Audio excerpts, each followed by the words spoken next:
bunged up pretty fast. So usually weld a piece around or use them as they are, and after they get boogered up, weld a piece on top.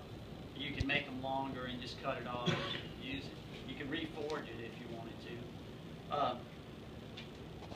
The hard thing is finding 4140 or some tool steel in a standard dimension like this so that you can cut multiple plates. Nice yeah, but you can also just heat that up and stick it in super quench. You could, but this is the part that needs to be hot. And that might work well, is to just super quench the top of it. Exactly. The bottom doesn't matter really because... Well, you don't want it hard. Yeah, you're working hot steel anyway. These will last a very long time on hot steel. On cold steel, they'll last about 3 or 4 hammer hits, so you just don't put cold steel in. John? Yes? You go to Speedy Steel and get that 4140. Where's that? Speedy Steel. They have it in that in 1/2x3.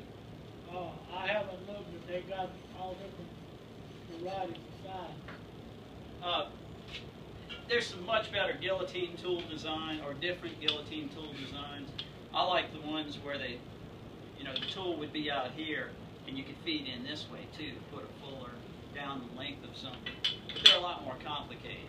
This is easy. I can build one of these in probably an hour or less. It's just most of the time is spent putting stuff in the bandsaw and cutting it up. And then I'm using a piece of 1 inch by half, a piece of 1/2 by half, 1 inch by half, and I wrap this in paper, clamp it all together, and then weld it up, and then knock this out, take the paper out, and have a fit. This one's going to end up in iron and hat, so that's one I made yesterday. On this one I didn't have 1/2 by 1, so I used 3/8 by 1 because that's what I had. Hey John, talk a little bit more about just a brief more about the paper. The paper gives you a spacer. It doesn't burn when it's inside because there's no oxygen, but you can wrap layers of paper around something that you need play in later. And when you finish welding it, if I were to put it in tight and weld it, the contraction from the welding and all that, I wouldn't be able to get this out. And then I'd have to grind this plate, and then every plate that I want to replace it with, I'd have to grind. So this way you have some looseness built in. It doesn't sound like it, but that is a really big learning point right there. When you're I don't think about it stuff because like I do that. it all the time. Sid was over at the shop one day and we were building something. We were building things from a treadle hammer. Yeah. And I learned pretty quickly that you don't forget the paper because then your tool doesn't fit. One other steel you can use for this is just the old truck spring, heavy truck spring. That works out pretty good. That's something like 5160. Yeah, if you had a length of it, yeah. so you can cut a few plates out of it. On a tenon, you want to get it good and hot. Everything you want to work hot, but especially this. You don't want to work tenons when they get cold because they will break off. So what I'm going to do is bite off a little less than probably 1/2 inch to make a 3/8 inch tenon.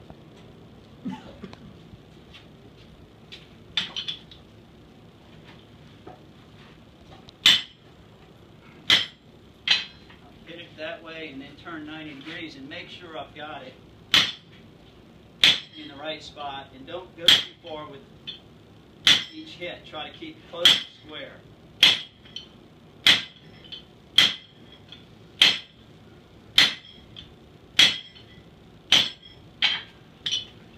Not going too far with that.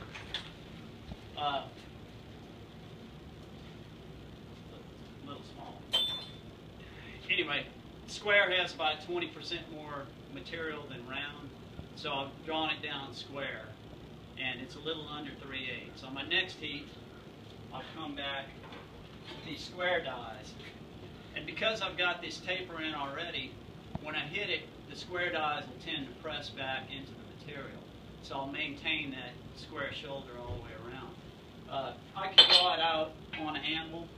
You can do this with top and bottom tools too, but you'd need another person. Guillotine tool just kind of takes the place of an extra person. Does everybody know why he would even be making this to begin with? Some of the newer guys, the tenon, you know what it's for? For the joinery? Yeah, it's for joining two pieces like this. this is before welding machines. That's how they join stuff So together. if I have one piece with a hole in it, have something with a tenon, and then I can come back afterwards and just peen this over and have a rivet, you'd have a joint right there. Now, see, I'll forge this out, and before I do the monkey tool, you'll be able to see how it comes out. You could actually use this one without even using a monkey tool on it if you didn't want a perfect fit.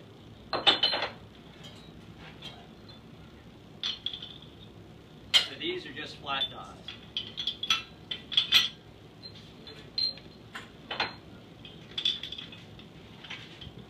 I'll take the 40, the high spots off of it to start with. And I can kind of feel when I rotate it where the high spots are.